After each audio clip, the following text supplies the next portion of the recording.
The day you gave us, April 25th, 2020. So the fruit of the Spirit is love, joy, peace, patience, kindness, goodness, faithfulness, gentleness. We come to the word gentleness tonight and all that it means with regard to this aspect of the fruit of the Spirit. In the older versions it is rendered meekness. And the whole idea of the word is that which concentrates on the welfare of others.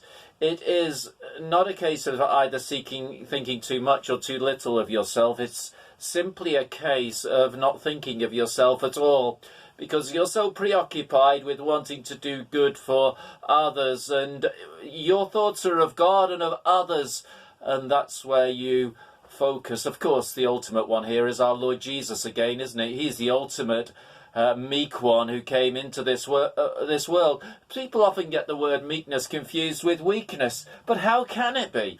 The ultimate meek one was the one who had all the strength, all the resources of the whole of eternity at his disposal. And yet he was the meekest man, not seeking his own things, but the things of others. Here was a man who went about giving his life in devotion to the cause of God and to the cause of others. And that is the great example that we should follow. So there is this meekness. Again, it's interesting and good to see the connection with the previous word, faithfulness. Now, faithfulness is obviously a great attribute of the Spirit, but so easily it can become a hard thing. It can become a we're being faithful thing. And we are standing for the truth, and we are faithful, and nobody's going to budge us, and we will be here. Gentleness sweetens faithfulness.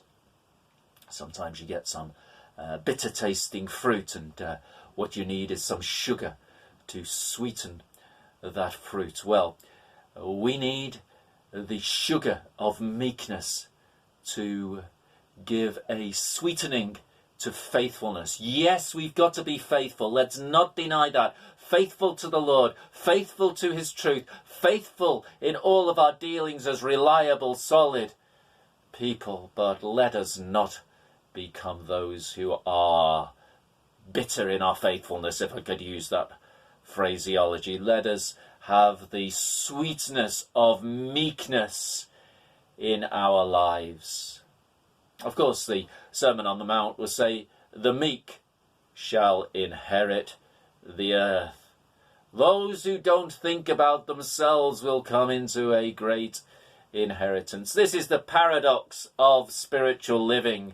Those who seek great things for themselves and obsess over things end with nothing. Those who seek God and others, well, they end up with everything. Oh, may we seek the Lord tonight, and may we be filled with meekness.